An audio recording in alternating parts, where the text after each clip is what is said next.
कार्येषु सर्वदा। जगन्नाथ समस्त मोर नमस्कार। वेलकम करुच्ची ज्ञानप्रभा यूट्यूब चैनल को। अभिज्ञान शाकुंतलम किछिटा इंपोर्टेंट एमसीक्यू मु Gyanprabha WhatsApp free mock test group रे देइथिली। समस्त को बहुत बहुत धन्यवाद। समस्त बहुत सुंदर भाव में अटेंड करछंदी। आ रिक्वेस्ट थिला किछि पिलांगर कि एमसीक्यूटा डिस्कशन करिया पई। चलते आज अभिज्ञान शाकुंतलम किछिटा important MCQ Gyanprabha YouTube channel विस्तृत भाव में डिस्कसन करवा।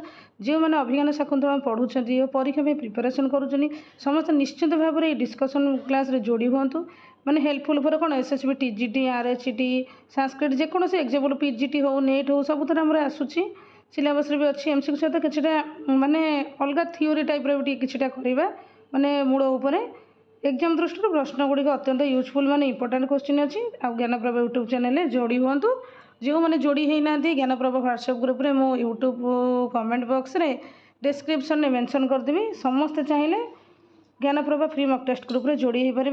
वीडियोटा जब भल लगे लाइक शेयर सब्सक्राइब करेंगे। चलो तुम प्रथम क्वेश्चन को जीवा। प्रथम क्वेश्चन अच्छी प्रथम अच्छा क्वेश्चन डिस्कसन पूर्व मुझे माने कहवाक चाहूँगी आम जाने अभिज्ञान शाकुंतलम केतेटा अंक अच्छी 7टा अंक। हीरो है दुष्यंत माने नायक हिरोइन हेले किए शकुंतला नुहे कि हीरो हेले दुष्यंत और हिरोइन हेले शकुंतला। आम समस्त भल भाव में जाने। अच्छा आम जाना दुष्यंत माने कहार पिता थिले बा पुत्र थे क्रम आम जाना। प्रथम थे किए दक्ष प्रजापति थिले है दक्ष प्रजापति थिले। तांकर हेले पुत्र किए विवस्वान विवस्वान तांकर पुत्र हेले मनु। आम वंशधर मानक देखा तापर है इला तापर है पुरुरबा है एपर्यंत बुझेगा। पुरुरबा पर किए थे आयु पुरुरबा का पुत्र थे आयु माने आयुष है पुरुरबा का आसले आयुष बा आयु कौटे आयुष कौटे आयु देखा मिले। तापर कौन नहुष तापर है ययाची बा जजाति आम जोटा कहे है जजाति आम जोटा कहे तांकठु हेले किए पुरु तांकर हेले किए पुरुंकठु हेले पुरुंकर हेले तापर कौन रौद्रास्य रौद्रासु तांकर हेले किए अनादृष्टि वंशधर आम टे मन रखा एमती पकईबन एग्जाम कि पीजीटी एकाड़े पकईदेव आम मन रखा ना। तापर कौन हे अनादृष्टि पर हे अनादृष्टि पर आसे किए तंसु तांकर हेले इलिन तांकठु हेले दुष्यंत है तो दुष्यंत वंशधर आम जानिले किए थे। तापर आम जाना दुष्यंत किए माने माता पिता किए दुष्यंत पिता हेले किए इलिन नुहे कि इलिन नुहे कि इलिन ठू जन्म हेले दुष्यंत थे है इलिन पिता किए थे तंसु तंसु को पिता थे अनादृष्टि पिता थे रौद्रास्य एमती है। दुष्यंत माता थे कि रथंतरी पिता थे इलिन माता थे रथंतरी है। दुष्यंत पितामाता नाम टी मन रखा। देख नहुषंकर पुत्र किए जजाति तांकर किए देवजन्य शर्मिष्ठा नामक पत्नी जो थे जोड़ा ययाची कहले है दीटा पत्नी थिले ना कौन थी देवजानी दीटा पत्नी थे आउ जनक ना था शर्मिष्ठा है से देवजानी शर्मिष्ठा थे। तब कौन देवजानी गर्भर किए जन्म ले जदु और तुर्बसु है जदु आउटे तुर्बसु दीटा पुत्र। शर्मिष्ठा गर्भर केतटा 3 जन पुत्र जन्म ले किए द्रुह्यु द्रुह्यु अनु आउले पुरु से पुरु वंश पूरा है पुरु 3टा हेले। राजा पुरु और पत्नी प्रष्टि अन्य नाम था कौशल्या से उभय ठार 3 पुत्र जन्म हेले से जन्मेजय है। तापर कौन है ईश्वर और रौद्रास्य नाम जन्म नेले। तब राजा रौद्रास्य मिश्र किसी अप्सरा को बह करते गर्भर कौन माने अनादृष्टि आदि 10 जन पुत्र जाते अनादृष्टि पुणी मतिनार पुत्र जात है। से मतिना और सरस्वती औरसर 4टी पुत्र जन्म ले से किए तंसु आउटे किए महान आउटे है अतिरथ आउटे है द्रुह्यु है ये 4टा जन्म हेले क्या सरस्वती गर्भर जन्म हेले। तापर कौन तंसु कलिंग राजकुमारी को बह कले से कलिंगिनी कौन कलिंगिक गर्भर इलिन नामक पुत्र हेले इलिन जी कि दुष्यंत पिता है इलिन इलिन किए थे जो कलिंग तंसु है तंसु थे ତାଙ୍କର ହେଲା ପିତା ଥିଲେ, ତାଙ୍କଠୁ ଜନ୍ମ ହେଲେ ଇଲିନ। ସେ ଇଲିନଙ୍କର କ'ଣ, ଇଲିନ ସେଠୁ କ'ଣ କାହାକୁ ବିବାହ କଲେ, ରଥନ୍ତରୀ। ଇଲିନ ବିବାହ କଲେ ରଥନ୍ତରୀକୁ। ସେ ଇଲିନ ଆଉ ରଥନ୍ତରୀଙ୍କରୁ ମାନେ ଔରସରୁ ଜନ୍ମ ହେଲେ କିଏ, ଦୁଷ୍ୟନ୍ତ। 5 ପୁତ୍ର ହେଲା, କିଏ ଦୁଷ୍ୟନ୍ତ, ଆଉ ଗୋଟେ କିଏ ସୁର, ଆଉ ଗୋଟେ କିଏ ଭୀମ, ମଧ୍ୟମ ପାଣ୍ଡବ, ପ୍ରବସୁ, ଆଉ ଗୋଟେ ହେଲା ବସୁ। ତାହେଲେ ଦୁଷ୍ୟନ୍ତରିକା 5 ଭାଇ ହେଲା। କିନ୍ତୁ ଆମର ଯେହେତୁ ସିଲାବସ୍ରେ ଅଭିଜ୍ଞାନ ଶାକୁନ୍ତଳ ମାନେ ଆମର କ'ଣ ଦୁଷ୍ୟନ୍ତଙ୍କ ବିଷୟରେ ହିଁ ଅଛି ହେଲା। ତାହେଲେ ସେଇ ଦୁଷ୍ୟନ୍ତଙ୍କ ପିତାଙ୍କ ନାମ ଥିଲା କ'ଣ, ଇଲିନ, ମାତାଙ୍କ ନାମ ଥିଲା ରଥନ୍ତରୀ। ଆଚ୍ଛା, ଆମେ ଅଙ୍କ ସଂଖ୍ୟା ଟିକେ ଚର୍ଚ୍ଚା ଟିକେ ଉପରିଆ କରିଦେବା। ଆଉ ଥରେ ଭଲସେ ମୁଁ ଆଣିବି, ପୁରା ଅଙ୍କ ୱାଇଜ୍ ଡିସ୍କସନ୍ କରିବା। ମାନେ ପ୍ରଥମ ଅଙ୍କରେ କ'ଣ ବର୍ଣ୍ଣନା କରାଯାଇଛି, ଅଙ୍କ ହେଲା, ଯେଉଁଟାକି ଗନ୍ଧର୍ବ ବିବାହ ହୋଇଥିଲା, ଗାନ୍ଧର୍ବ ବିବାହ କାହାର, ଶକୁନ୍ତଳା ଦୁଷ୍ୟନ୍ତଙ୍କର। ଚତୁର୍ଥ ଥିଲା ବିଦାୟଙ୍କ, କାହାର, କନ୍ୟା ବିଦାୟଙ୍କ, ଯେଉଁଟା ଆମର କୁହାଯାଏ ଇମ୍ପୋର୍ଟାଣ୍ଟ, ମୋଷ୍ଟ ଇମ୍ପୋର୍ଟାଣ୍ଟ କନ୍ୟା ବିଦାୟଙ୍କ ହେଲା। ଯେଉଁ ଶ୍ଲୋକ ଚତୁଷ୍ଟମ ସେଇଟା ଇମ୍ପୋର୍ଟାଣ୍ଟ। ସେଇଟା କାହାର ଥିଲା ନା, କର୍ଣ୍ଣ ଋଷି ବିଦାୟ କରିଥିଲେ କାହାକୁ, ଶକୁନ୍ତଳାକୁ। ତାପରେ ପଞ୍ଚମ ଥିଲା କ'ଣ, ପ୍ରତ୍ୟାଖ୍ୟାନ। ଶକୁନ୍ତଳାକୁ ପ୍ରତ୍ୟାଖ୍ୟାନ କରିଥିଲେ କିଏ, ଦୁଷ୍ୟନ୍ତ, ଦୁର୍ବାସା ଋଷିଙ୍କ ଅଭିଶାପରେ ହେଲା। ଆଉ ପଶ୍ଚାତାପ, ରାଜା ଦୁଷ୍ୟନ୍ତଙ୍କର ମାନେ କ'ଣ ବିଳାପ ହୋଇଥିଲା। ମାନେ କ'ଣ, ମାନେ ବିଳା ମାନେ ମୃତ୍ୟୁ ନୁହେଁ, ପଶ୍ଚାତାପ କରୁଥିଲେ। ମାନେ ଯେହେତୁ ସେ ଚିହ୍ନି ପାରିନଥିଲେ, ପଛରେ ଏସବୁ ଷ୍ଟୋରି ଜାଣିଲେ, ମାନେ ଏସବୁ ପଛ କଥା ଜାଣିଲେ, ପଶ୍ଚାତାପ କରୁଥିଲେ। ସପ୍ତମ ହେଲା ପୁନର୍ମିଳନ, କାହାର ନା, ସ୍ୱର୍ଗର ମିଳନ ହେଇଥିଲା ଦୁଷ୍ୟନ୍ତ ଆଉ ଶକୁନ୍ତଳାଙ୍କର। ଆମେ ସବୁ ଅଙ୍କ ଚର୍ଚ୍ଚା ଟିକେ ଭଲସେ କରିବା, କିନ୍ତୁ ଥିଓରି ସହିତ ପଛରେ କରିବା, ଯେହେତୁ ଆମର କୋଶ୍ଚିନ୍ ଅଛି, କୋଶ୍ଚିନ୍ ଆଗ କରିଦେବା। ପ୍ରଥମ କୋଶ୍ଚିନ୍ ଅଛି, ଅଭିଜ୍ଞାନ ଶାକୁନ୍ତଳେ ପ୍ରକୃତି ଚିତ୍ରଣ କସ୍ମିନ୍ ଅଙ୍କେ ଭବତି। ପ୍ରଥମ ଅଙ୍କେ ନା, ଦ୍ୱିତୀୟ ନା, ତୃତୀୟ ନା, ଚତୁର୍ଥ। ଆନ୍ସର ହେଇଯିବ ପ୍ରଥମ ଅଙ୍କେ। କାହିଁକି ନା, କବି କୁଳଗୁରୁ ମହାକବି କାଳିଦାସ ପ୍ରକୃତି ପ୍ରିୟ କବି ରୂପେ ଭୁବନ ମାନେ କ'ଣ ପରିଚିତ। ସେଠି କ'ଣ ବୃକ୍ଷଲତା, ମନୁଷ୍ୟ, ପଶୁପକ୍ଷୀମାନଙ୍କ ମଧ୍ୟରେ ମାନେ ଚେତନାଗତ ପ୍ରଭେଦ ଥିଲେ ବି ସେ କ'ଣ ମାନେ ପ୍ରାଣୀ, ମନୁଷ୍ୟ, ପଶୁପକ୍ଷୀ, ଏ ଯେଉଁ ଅଚେତନ, ଚେତନ, ବୃକ୍ଷଲତା, ଏ ସମସ୍ତଙ୍କ ବିଷୟରେ କ'ଣ ମାନେ ପ୍ରକୃତି ବର୍ଣ୍ଣନା ସେ କରିଛନ୍ତି। ସେଥିପାଇଁ ପ୍ରଥମ ଅଙ୍କରେ ପ୍ରକୃତି ଚିତ୍ରଣ ଖୁବ୍ ସୁନ୍ଦର, ସ୍ୱାଭାବିକ ହେଲା। ତାହେଲେ ଆନ୍ସର ହେଇଯିବ ପ୍ରଥମ ଅଙ୍କ। ତାପରେ ସେକେଣ୍ଡ କ୍ୱେଶ୍ଚିନ୍କୁ ଯିବା। ମୃଗୟା ନିମିତ୍ତ ବର୍ଣ୍ଣଗ୍ରହଣ କସ୍ମିନ୍ ଅଙ୍କେ ବର୍ତ୍ତତେ। ପ୍ରଥମ ନା, ଦ୍ୱିତୀୟ ନା, ପଞ୍ଚମ ନା, ସପ୍ତମ ହେଲା। ମୃଗୟା ପାଇଁ ବର୍ଣ୍ଣଗ୍ରହଣ ହୋଇଥିଲା ଦ୍ୱିତୀୟ ଅଙ୍କରେ, ନୁହେଁ କି, ମୃଗୟା ପାଇଁ ବର୍ଣ୍ଣଗ୍ରହଣ ହୋଇଥିଲା ଦ୍ୱିତୀୟ ଅଙ୍କରେ। ମାନେ ଦ୍ୱିତୀୟ ଅଙ୍କରେ କ'ଣ, ମୃଗୟା ପାଇଁ ବର୍ଣ୍ଣ ଗ୍ରହଣ କରିବା। ତାପରେ ମହିଷୀ ମାନେ ଜଳାଶୟରେ ଗାଧେଇବା। ବୃକ୍ଷ ଛାୟାରେ ହରିଣ ମାନେ କ'ଣ ମାନେ ରୋମନ୍ଥନ କରିବା ବର୍ଣ୍ଣନା। ଏଇଟା ପ୍ରାକୃତିକ ଦୃଶ୍ୟକୁ ଦର୍ଶାଏ। ମାନେ ପାଦ ଛାୟା ଦେଇ ବିରଚିତ କ'ଣ ମାନେ ଯେଉଁ ମାନେ ମଣ୍ଡିତ ଶିଳା ତଳରେ ରାଜା ଓ ବିଦୂଷକର ଉପବେଶନ କରିବା। ମେନକା ସୁନ୍ଦରୀ କନ୍ୟା ଶକୁନ୍ତଳାକୁ ଛାଡ଼ିଯିବାରୁ ଅର୍କ ମାନେ କ'ଣ, ମେନକା ଋଷି ଥିଲେ ଶକୁନ୍ତଳାଙ୍କ ମାତା। ସେ ତାକୁ ଯେହେତୁ ଜନ୍ମ କରି ଛାଡ଼ିଥିଲେ, ସେ ଅର୍କ ଗଛ ଉପରେ ଶିଥିଳ ହୋଇ ଖସି ପଡ଼ିବା ବେଳେ ନବମାଳିକା ପୁଷ୍ପର ତୁଳନା ହେଲା, ଶକୁନ୍ତଳାଙ୍କର ରୂପ ଅନାଘ୍ରତ ପୁଷ୍ପ, ଏ ସବୁର ବର୍ଣ୍ଣନା କରାଯାଇଛି ଦ୍ୱିତୀୟ ଅଙ୍କରେ। 3 ନମ୍ବର ଆମେ ଯିବା। 3 ନମ୍ବର ଦେଇଛି, ଦର୍ଭାଙ୍କ କୁରାଣ ଚରଣ କ୍ଷେତ କସ୍ମିନ୍ ଅଙ୍କେ ବର୍ତ୍ତତେ। ମାନେ କ'ଣ, ଯେଉଁ ଶକୁନ୍ତଳା ଯେହେତୁ ମାନେ କ'ଣ ମାନେ ଶକୁନ୍ତଳାଙ୍କ ରୂପ ଅନାଘ୍ରତ ପୁଷ୍ପ, ଯେଉଁ ନାଶ କ୍ଷେତ, ନବପଲ୍ଲବ, ଏସବୁ ମାନେ କ'ଣ କୀଟଦ୍ରଷ୍ଟ ହୋଇଥିବା ରତ୍ନ ସଦ୍ୟ ମଧୁ ପରି ବର୍ଣ୍ଣନା କରିବା ବେଳେ କବି କେବଳ ପ୍ରକୃତିଗତ ବସ୍ତୁକୁ ଗ୍ରହଣ କରୁଛନ୍ତି। ସେଠି କ'ଣ ହେଇଛି ନା, ଶକୁନ୍ତଳା ଫେରିଗଲା ବେଳେ ଦର୍ଭାଙ୍କୁରରେ ପାଦକ୍ଷତ ହେବା ଓ ବୃକ୍ଷ ଛାୟାରେ କ'ଣ ବଳକଳ ବସ୍ତ୍ର ନ ଲାଗିଥିବା ବର୍ଣ୍ଣନା କବିଙ୍କର କ'ଣ ପ୍ରକୃତି ପ୍ରିୟଟାକୁ ସଂକେତ କରୁଛି। କେଉଁ ଅଙ୍କରେ ସେଟାକୁ ବର୍ଣ୍ଣନା କରାଯାଇଛି, ଦ୍ୱିତୀୟ ଅଙ୍କରେ ହେଲା। ଦର୍ଭାଙ୍କ କୁରାଣ ଚରଣ କ୍ଷେତ କାହାର ଥିଲା, ଶକୁନ୍ତଳାଙ୍କର ଥିଲା। ଆଉ ଏଇଟା ଦ୍ୱିତୀୟ ଅଙ୍କରେ ବର୍ଣ୍ଣନା କରିଛନ୍ତି କବି କୁଳଗୁରୁ କାଳିଦାସ। 4 ନମ୍ବରକୁ ଆମେ ଯିବା। 4 ନମ୍ବର ଦେଇଛି, କସ୍ୟାଃ ପ୍ରେରଣାୟାଃ ଅନୁରୋଧେନ ଶକୁନ୍ତଳା ମଦନ ଲେଖମ ଲିଖିତବତୀ। ମାନେ କ'ଣ, କାହାର ପ୍ରେରଣା ବା ଅନୁରୋଧ କ୍ରମେ ଶକୁନ୍ତଳା ମଦନ ଲେଖ ମାନେ କ'ଣ ପଦ୍ମପତ୍ରରେ ଲେଖିଥିଲେ।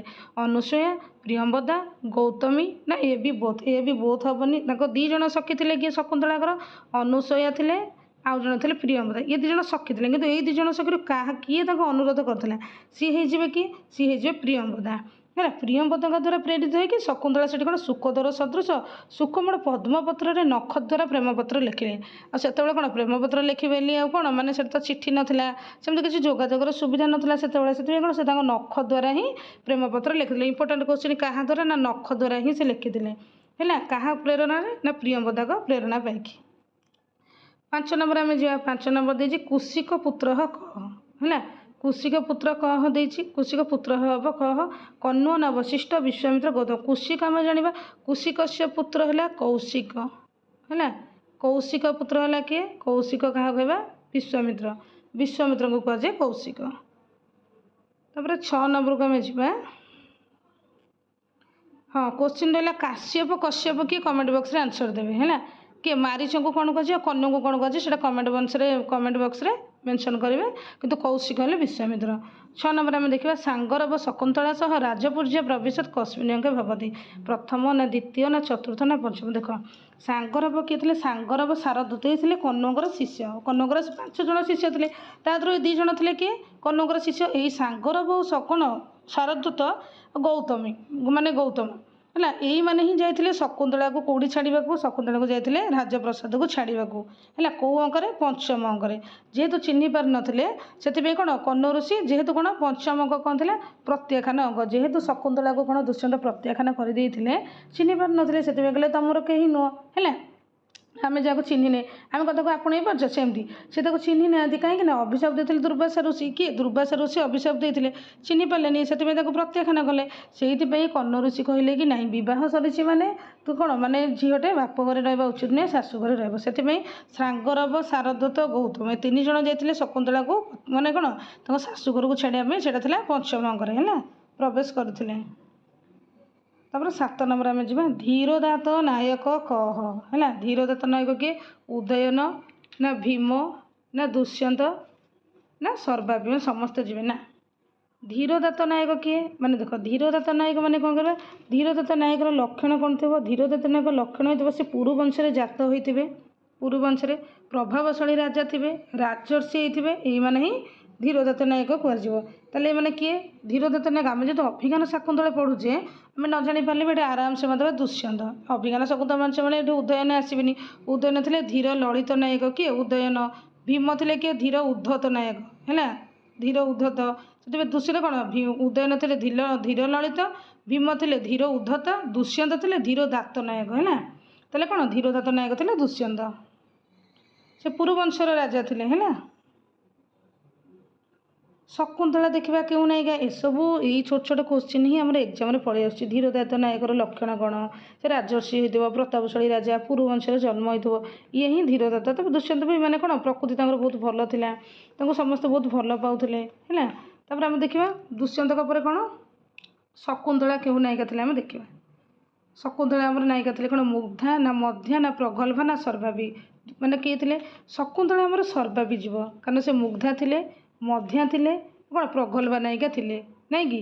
ସେଥିପାଇଁ ତ୍ରିବିଧ ନାୟିକା ବୋଲି କିଏ କାହାକୁ କୁହାଯାଏ, କାହାକୁ, ଶକୁନ୍ତଳାକୁ କୁହାଯାଏ ତ୍ରିବିଧ ନାୟିକା। ଏ ସବୁ ହିଁ ଯିବ ହେଲା।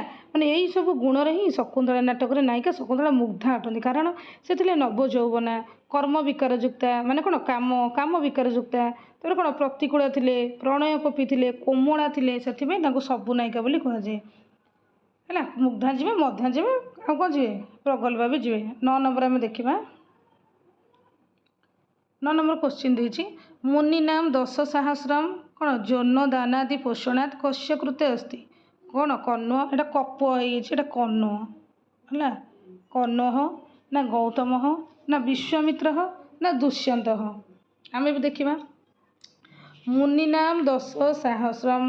ଏଇଟା ଆମେ ଯେହେତୁ ଏଇଟା ପଢ଼ୁଛେ କ'ଣ, ଏଇଟା ଭଗବାନ କାହା ଉପରେ କୁହାହବ ନା, ଏଇଟା କ'ଣ ଶାଶ୍ୱତ ବ୍ରହ୍ମଚାରୀ କିଏ ଥିଲେ, ମାନେ ଯେମିତି 10 ନମ୍ବର କୋଶ୍ଚିନ୍ ହେଇଛି, ସେ କିଏ ଥିଲେ ନା କର୍ଣ୍ଣ ଥିଲେ ନୁହେଁ କି, ନା କାଶ୍ୟପ ଥିଲେ।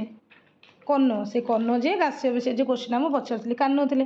ତାହେଲେ କ'ଣ ସେଇ ମୁନି ନାମ 10 ସହସ୍ରମ୍ ଯେଉଁଟା ଆମର କୁହାଯାଇଛି, ମାନେ ପୁରାଣ ଲକ୍ଷଣ ଅନୁସାରେ ଯେଉଁ ମାନେ କ'ଣ ଯେଉଁ ବ୍ରହ୍ମର୍ଷି 10,000 ମୁନି ଋଷିଙ୍କୁ ଅନ୍ନ ଆଉ ବସ୍ତ୍ର ଦାନ ବା ପୋଷଣ କରିଥିବେ ତାକୁ ହିଁ କୁହାଯିବ ମାନେ କ'ଣ ମାନେ 10 ସହସ୍ରୀ ମୁନି ବୋଲି କୁହାଯିବ ହେଲା।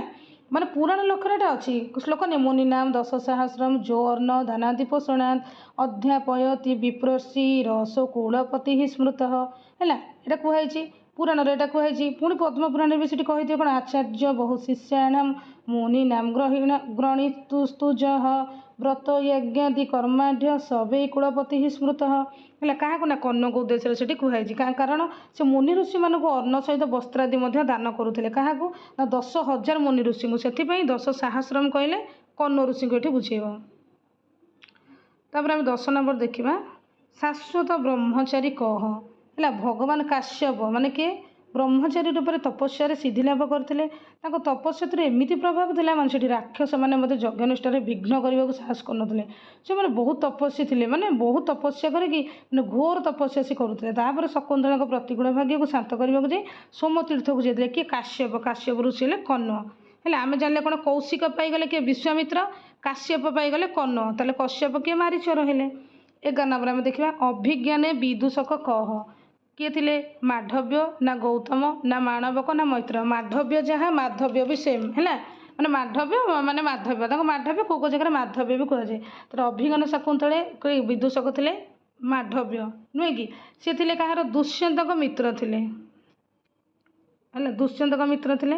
ତାପରେ ଆମେ ଦେଖିବା ମାଳବିକାଗ୍ନି ମିତ୍ର କିଏ ଥିଲେ ବିଦୂଷକ, ସିଏ ଥିଲେ ଗୌତମ। ଇଏ କିଏ ଥିଲେ ମାଳବିକାଗ୍ନି ମିତ୍ର। ବିଦୂଷକ ମୋଷ୍ଟ ଇମ୍ପୋର୍ଟାଣ୍ଟ, ଆକୁ ମନେ ରଖିବା ଦରକାର। ତାହେଲେ ମାଳବିକା ମାନେ କିଏ, ହିରୋ କିଏ ଥିଲେ ଅଗ୍ନିମିତ୍ର, ସିଏ ଥିଲେ ଅଗ୍ନିମିତ୍ରଙ୍କ ସଖା। ତାପରେ ଆମେ ଦେଖିବା କ'ଣ ବିକ୍ରମ ଅବଶ୍ୟମର କିଏ ଥିଲେ, କିଏ ମାଣବକ ଥିଲେ, କିଏ ବିଦୂଷକ। ବିକ୍ରମ ଅବଶ୍ୟର ବିଦୂଷକ ଥିଲେ ମାଣବକ। ଦେଖ ଯେହେତୁ ବିକ୍ରମ ଉର୍ବଶ୍ୟମ ଥିଲା ତାହେଲେ କ'ଣ ପୁରୁରବା ନୁହେଁ କି, ସିଏ ଥିଲେ ପୁରୁରବାଙ୍କର ମିତ୍ର, କିଏ ଥିଲେ ନା ମାଣବକ। ଲାଷ୍ଟ ରହିଲା ମୈତ୍ରେୟ। ମୈତ୍ରେୟ କାହାର ବିଦୂଷକ ଥିଲେ, ମୈତ୍ରେୟ ଥିଲେ କ'ଣ ହେଲା ଚାରୁଦତ୍ତ, ଆମର ଯେଉଁଟା ସିଲାବସରେ ନାହିଁ ଚାରୁଦତ୍ତ, ଯେଉଁଟା ମୃଚ୍ଛକଟିକ, ଏଇ ଦୁଇଟାଙ୍କର ବିଦୂଷକ ଥିଲେ ମୈତ୍ରେୟ ହେଲା।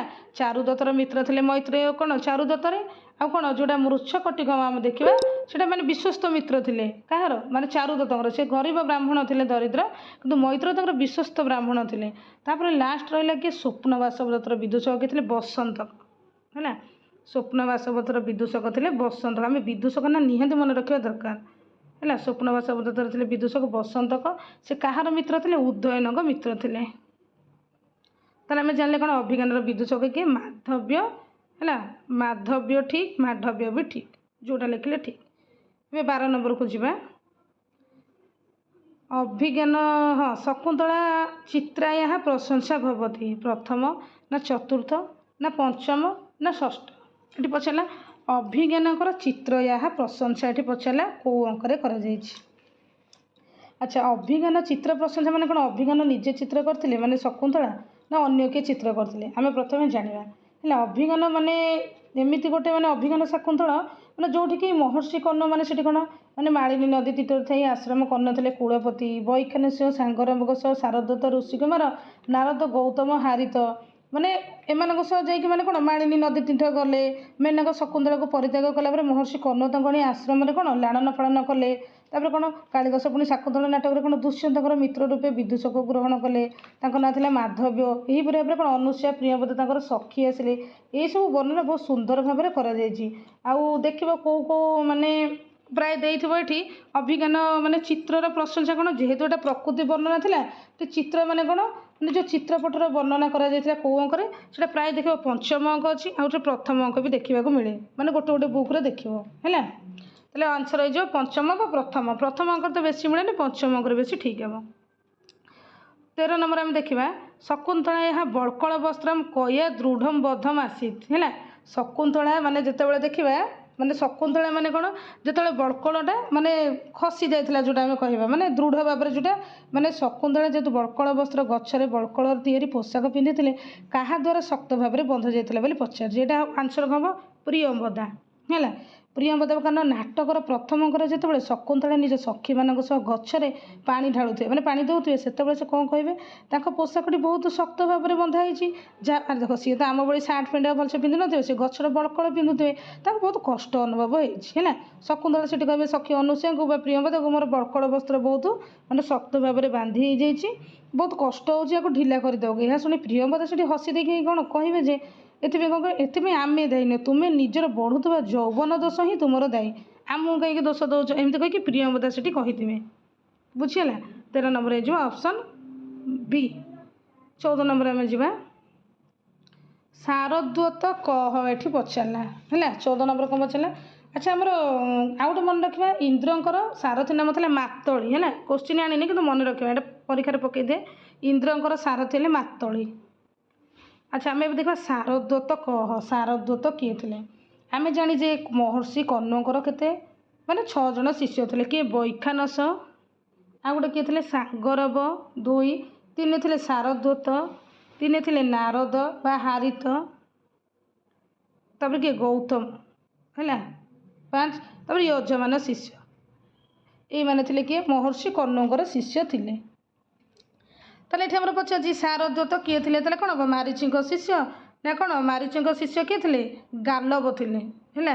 ମାରିଚଙ୍କ ଶିଷ୍ୟ ଥିଲେ ଗାର୍ଲବ, କିନ୍ତୁ କର୍ଣ୍ଣଙ୍କର ଶିଷ୍ୟ ଥିଲେ ସାରଦ୍ୱତ। ସୁତସ୍ୟମିତ୍ର ରଖିପୁର ପୁରୁଷୋଦୟ ଏରାକ ସବୁ ନୁହଁ ହେଲା। ସୁତସ୍ୟମିତ୍ର ଆମର କିଏ ଥିଲେ? ରାଜାଙ୍କ ସାରଥି ଥିଲେ ସୁତ ହେଲା। ସୁତସ୍ୟମିତ୍ର ବୋଲି କିଛି ନାହିଁ। ତାପରେ ଆମେ ଦେଖିବା କ'ଣ 15 ନମ୍ବର କ୍ୱେଶ୍ଚିନ୍। ପାର୍ଶ୍ୱପାତ୍ରୀ ଭବତୀ ବେତ୍ରବତୀ ନା ୟବନୀ ନା ଚତୁରିକା ନା ମଧୁକରିକା? ପାର୍ଶ୍ୱପାତ୍ରୀ କିଏ ଥିଲେ ଏଠି ଆମେ ଦେଖିବା। କେତେ 15 ନମ୍ବର କ୍ୱେଶ୍ଚିନ୍ ଆମେ ଦେଖିବା ପାର୍ଶ୍ୱପାତ୍ରୀ କିଏ ଥିଲେ। ପାର୍ଶ୍ୱପାତ୍ରୀ ଥିଲେ ରାଜାଙ୍କର ପାର୍ଶ୍ୱପାତ୍ରୀ, ଏଠି ରାଣୀ ନୁହେଁ, ରାଜାଙ୍କର ପାର୍ଶ୍ୱପାତ୍ରୀ କିଏ ଥିଲେ ଏଠି ପଚାରିଛି। ରାଜା କିଏ ଥିଲେ ନା ଦୁଷ୍ୟନ୍ତ।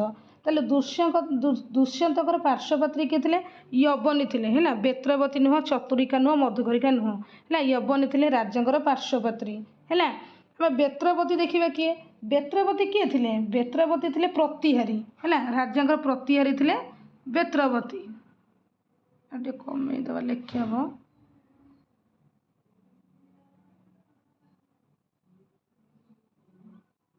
ତାହେଲେ କ'ଣ ରାଜାଙ୍କର ପ୍ରତିହାରୀ ଥିଲେ ବେତ୍ରବତୀ ହେଲା। ୟବନୀ ଗଲା ପାର୍ଶ୍ୱବତୀ।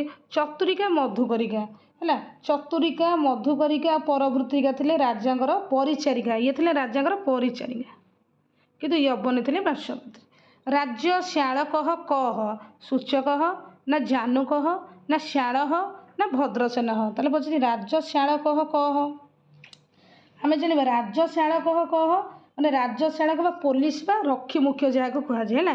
ରାଜ୍ୟ ଶ୍ୟାଳକ ମାନେ ପୋଲିସ, ଯିଏ ଆମକୁ ସୁରକ୍ଷା ଦିଏ। ଦେଖ ଆମକୁ ସୁରକ୍ଷା ଦେଉଛନ୍ତି ପୋଲିସ। ଆଉ ରାଜାଙ୍କର ପୋଲିସ ଥିଲେ କି ସେତେବେଳେ? ତାଙ୍କର କିଏ ଥିଲେ? ତାଙ୍କର ସେତେବେଳେ ଥିଲେ ପୋଲିସ ମାନେ ରକ୍ଷାମୁଖୀ ଥିଲେ, ତାକୁ କୁହାଯାଏ। ଯେଉଁମାନେ ଜଗନ୍ତି ସବୁ ବଡ଼ ବଡ଼ ଠେଙ୍ଗା ଧରିକି ସେଠି ଠିଆ ହେଇଥିବେ ହେଲା। ତ ରାଜ୍ୟ ଶ୍ୟାଳକ କିଏ ଥିଲେ? ଶ୍ୟାଳ ଥିଲେ ହେଲା। ସୂଚକ ଜାନୁକ ଭଦ୍ରସେନ ଏସବୁ କେହି ବି ନୁହେଁ ହେଲା। ତାହେଲେ ଆମେ ଦେଖିବା 17 ନମ୍ବର କ୍ୱେଶ୍ଚିନ୍। ଦୁଷ୍ୟନ୍ତସ୍ୟ ପ୍ରଥମା ପତ୍ନୀ ଆସୀତ୍ ହଂସପଦିକା ନା ବସୁମତୀ ନା ମିଶ୍ରକେଶୀ ନା ଅଦିତି? ଆମେ ଦେଖିବା ସୁବ୍ରତା କିଏ ଥିଲେ? ସୁବ୍ରତା ଥିଲେ କିଏ? ମିଶ୍ରକେଶୀ ବା ଅଦିତି। ସୁବ୍ରତା ପଚାରିଲେ। ମିଶ୍ରକେଶୀ ଥିଲା ସାନୁମତୀଙ୍କ ଅନ୍ୟ ନାମ ଥିଲା ମିଶ୍ରକେଶୀ ହେଲା। ଅଦିତି କିଏ ଥିଲେ? ଅଦିତି ଥିଲେ ମହର୍ଷି ମାରିଚଙ୍କ ପତ୍ନୀ ଓ ଇନ୍ଦ୍ରଙ୍କ ମାତା ହେଲା।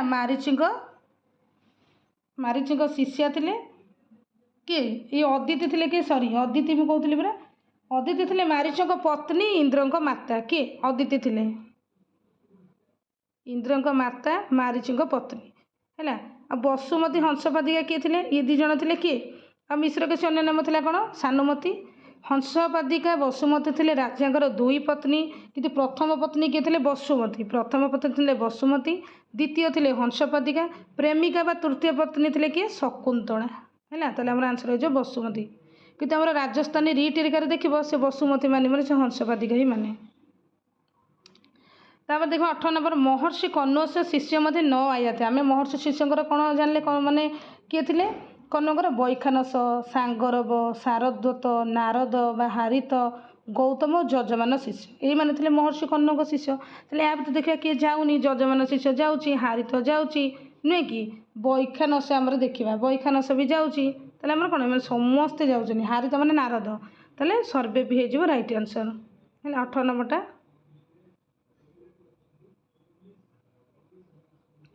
ତାପରେ 19 ନମ୍ବର ଆମେ ଦେଖିବା ମଞ୍ଚ ପରିଚାଳକ କହ। ମଞ୍ଚ ପରିଚାଳକ କିଏ କରେ? ସୂତ୍ରଧାର ନୁହେଁ କି? ସୂତ୍ରଧାର ଆଗ ମଞ୍ଚ ପରିଚାଳକ କରିଦେବ ହେଲା। ତାପରେ କ'ଣ? ରାଜାଙ୍କ ସାରଥି ଥିବେ ସୁତ, ରାଜାଙ୍କର ସଖା ଥିବେ ମାଧବ୍ୟ ଯେ ବିଦୂଷକ, ସେନାପତି କିଏ ଥିବେ ନା ଭଦ୍ରସେନ ଥିବେ ତାଙ୍କର ସେନାପତି। ତାହେଲେ କ'ଣ? ମଞ୍ଚ ପରିଚାଳକ କରୁଥିବେ ସୁତ। 20 ନମ୍ବର ଦେଖିବା ଇନ୍ଦ୍ରଙ୍କର ମାତା। ଆମେ ଏବେ ବୁଝୁଥିଲେ ମହର୍ଷି ମାରିଚଙ୍କ ପତ୍ନୀ ଆଉ ଇନ୍ଦ୍ରଙ୍କର ମାତା ଥିଲେ କିଏ? ଅଦିତି ଥିଲେ ହେଲା। ସୁବ୍ରତା କିଏ ଥିଲା? ସୁବ୍ରତା ଥିଲା ମାରିଚ ଶିଷ୍ୟଙ୍କ ପ୍ରଥମା ତାପସୀ ଥିଲା ସୁବ୍ରତା। କିଏ? ମାରିଚଙ୍କର ପ୍ରଥମା ତାପସୀ ଥିଲା ସୁବ୍ରତା। ଆଉ ମଧୁକାରିକା ପରଭୃତିକା ଆଉ କିଏ କହିଥିଲି? ଚତୁରିକା ହେଲା। ଇଏ 3 ଜଣ ଥିଲେ ରାଜାଙ୍କର ପରିଚାରିକା ବା ରାଜ ପରିଚାରିକା ଥିଲା ବା ରାଜଭୃତ୍ୟା ଥିଲେ ହେଲା। ରାଜ ପରିଚାରିକା ବା ରାଜଭୃତ୍ୟା ଥିଲେ ଏ 2 ଜଣ ହେଲା। ତାହେଲେ କ'ଣ ଆନ୍ସର ହେଇଯିବ ଅଦିତି। ତାପରେ 21 ନମ୍ବର ଆମେ ଦେଖିବା କାବ୍ୟସୁ ଡ୍ୟାସ୍ ରମ୍ୟମ୍ ତତ୍ର ରମ୍ୟା ଶକୁନ୍ତଳା। କାବ୍ୟ ମଧ୍ୟରେ କେଉଁଟା ରମ୍ୟ ମାନେ ଅତି ସୁନ୍ଦର ଶକୁନ୍ତଳା? କାବ୍ୟସୁ ନାଟକମ୍ ରମ୍ୟମ୍ ତତ୍ର ରମ୍ୟା ଶକୁନ୍ତଳା ହେଲା। ତାହେଲେ ନାଟକ ହେବନି, ନାଟକ ହେବନି, ନାଟକସ୍ୟ ହେବନି, ନାଟକମ୍ ହେବ। ତାପରେ ଆମର ଯିବା 22 ନମ୍ବର। ଯିବା 22 ନମ୍ବର ଦେଇଛି शुश्रूषस्व गुरुन् इति श्लोके महर्षि कण्व कां प्रति उपदेशम ददाति। शुश्रूषस्व गुरु माने कौन शाशु घर को जीवा नुहे कि श्लोक महर्षि कण्व क्या उपदेश देती कौन देती ऑप्शन देती प्रियवदा शकुंतला अनस्या गौतमी। आम शाशुघर आसला मैंने आम जाना शकुंतला ही कन्या विधेयक जोटा चतुर्थंगे कर कारण शकुंतला शाशुघर जावा समय पिता कण्व संसार प्रति कर्तव्य कौन शिखाई यहीटा हो माने कहले कौन माने तते बड़ लोक कहले सम्मान देबू तापर सब स्वामी को सम्मान देबू से किसी कहले किसी प्रत्युत्तर दबुनि यही टाइप ही शिखई कि महर्षि कण्व शकुंतला को शाशुघर जावा समय तर शकुंतला हो। 23 नंबर आम देखा श्लोके प्रयुक्त प्रतिपमिति पदस्य कह अर्थ भवति तेल कौन श्लोक व्यवहृत प्रतिपम शब्दर अर्थ कौन ये आंसर पर प्रश्न दीजिए अनुकूल ऑप्शन देती सर्व कौन सर्व प्रतिकूल ना सब सुंदरम ना सब माने एवह अतीव सुंदरम है एवह को सब कहीदेली तेल कौन हम श्लोक व्यवहृत प्रतिभ शब्दर अर्थ हूँ विपरीत बा प्रतिकूल है विपरीत बा प्रतिकूल माने श्लोक कर्ण जो कही थे माने मास्म प्रतिपम गमह अर्थात जदि स्वामी के रागी जाती तेरे तार उल्टा विपरीत आचरण माने करना है प्रथम अर्थ है विपरीत माने सी कहवा कथा कि सी जब तो रागी जाए तू मुहर जवाब न देगी सहीजु यहीटा ही कर्ण ऋषि शिखाई शकुंतला को। 24-25 क्वेश्चन रहा परिजनम भूयिष्ठम भव दक्षिणा इतिहास परिजनम शब्द कम बोध हुए माने कौन देखा परिजन भूयिष्ठ मैंने कौन एठारे परिजन शब्द कहार बुझाऊँ सेवक बा दास बा दासी मानक है कौन ये परिवार सदस्य सेविका ना मुनि ना सखित यहाँ जो सेवकान कहीं मैंने सेवक बा दास दासी को कहुव कारण परिजन शब्द अर्थ हूँ घरे काम करुवा नौकर माने कौन चाकर जोटा कहते से चाकर ना दासी है सी दासी थे ही कहुच्छी माने कौन माने परिजन बोली कह कर्ण कही नथिले शाशुघर सेवक माने कौन सेवक मान प्रति अत्यंत उदार और दयालु भाव होगा उचित। परिजन अर्थ है कौन सेवक माने आम जमी देखा चाकर मान हीन दृष्टि देखुची ना कर्ण शिखई ना सेवक बा माने जेहेतु तो शकुंतला माने कौन दुष्यंत हो मंत्री माने कि घर शाशुघर जिते जन अच्छा सदस्य तांको सम्मान देव सहित सी कौन माने चाकर हेले माने कौन चाकर माने दासी आम जोटा कह सेवक माने हेले भी तू केते असम्मान करू नहीं भी निजर सदस्य भाविक सम्मान देवु ताले परिजन अर्थ होची सेवक बा नौकर जोटा चाकर बोली कहुए। लास्ट क्वेश्चन आम देखा महर्षि द्वार कथित उपदेशानुसार भाग्यशालिनी भूत अपि नार्य कीदृश्र भवितव्यम। नारिया शब्दर मूल शब्द होची नारी नारीर तृतीय हो नारिया है उच्चकिनी ना अनुच्चकिनी ना धनलोलुपा ना अहंकार युक्ता ये पचारा महर्षि कर्ण अनुसार कौन भाग्यशाली होगा जड़े नारी किपरि हेबा उचित है 25 नंबरटा पचारा कौन अनुच्चकिनी माने कौन गर्वशून्य है अहंकार युक्त नुहे अहंकार हेनी धनर गोटे लोभ करवा हेनी उच्चकिनी हेनी अनुच्चकिनी माने कथा गर्वशून्य माने श्लोक देख माने से कही थे भाग्यसु अनुश्चलिना माने जार अर्थ सुख समृद्धि भाग्य जिते बड़ हेले मनरे अहंकार गर्व आनिबा कथा नुहे जे आमे जमती काली कौन माने गूगल मीट रे क्लास कला बेले पैसेज थिला काकसृगाल कथा से पैसेज टाइम रे मु बुझेइथिली नुहे कि माने काउटा जमती कौन माने मनरे तार गर्व आसला जेहेतु सुखणा ताको मिछ प्रशंसा करदेला नाई काऊ भाई तुम स्वर अत्यंत सुंदर तुम गोटे गीतटे बोल माने काऊ जानी जे स्वर है कर्कश आम जाने कोईली स्वर मिठा काऊ स्वर कौन कर्कश से किसी बुझीपारानी सी तो अति प्रशंसा पर अति माने एत सुंदर भाव में बुड़ीगला सुंदर सुंदर कथार मिठा मिठा कथार से का एमती शब्द कला मांस खंडटा पड़गल सुगाल से खाईदेला नुहे कि मनरे गोटे अहंकार पड़े आसला नाई मो माने कौन मो कंठ सुंदर मु सतरे देखा सुंदर से हीपरी बुझाऊँ कर्ण जेते भाग्य जेते खोलीगले आम अहंकार शून्य हवा माने कौन माने अहंकार केबे हबानी मनर अहंकार केबे आसीबनी सेटा ही बुझेइछनी है ताले हमर 25टा क्वेश्चन ये समाप्त हो गला। जदि बुझेबार किसी भूल थाए ताले क्षमा करेंगे आ जो भूल थी कमेंट बॉक्स में मेंशन भी करदेवे ताले कौन 25टा क्वेश्चन मॉक टेस्ट ग्रुप रे हेतले मु पीडीएफ सह माने आंसर मेंशन करिकी फ्री मॉक टेस्ट ग्रुप रे पठेदेवी जो मैंने सेंड करदेवी जो मैंने जोड़ी ही ना एपर्यंत मो कमेंट बॉक्स रे डिस्क्रिप्शन रे मो व्हाट्सएप ग्रुप रो ग्रामर गोटे ग्रुप अच्छी संस्कृत साधना व्याकरण आ गोटे टोटाल ग्रुप एटा हूँ संस्कृत शिक्षण यही टाइप मिसिक गोटे ग्रुप अच्छी ज्ञान प्रभा ग्रुप जो मैंने चाहिए जोड़ी हो पारे फ्री रे mock test paper PDF paper आ मझे मझे रिक्वेस्ट करुँच सांग मैंने कि नाई गूगल मीट रे क्लास आणतु गूगल मीट 100+ कौन मैंने आड हो पारना पिला भी मन दुख कर मन दुख करार नहीं जो मैंने जॉइन हो पारे से आम कौन बहुत सुंदर भाव में यूट्यूब भी वर्णना करें आ जो पैसेज खाली सांग मैंने अनुरोध करें जॉइन होना मन दुख करते कि मन दुख करार नहीं से पैसेजटा मुझे पुणी थे यूट्यूब रे डिस्कसन करी बिट बाय बिट ग्रामर सहित से भल भाव में देखिपारे आ मोर व्हाट्सएप लिंक रे मुझे देदेवी डिस्क्रिप्शन में आप चाहिए जोड़ी हो पारे ये मुझे समाप्त करुँची।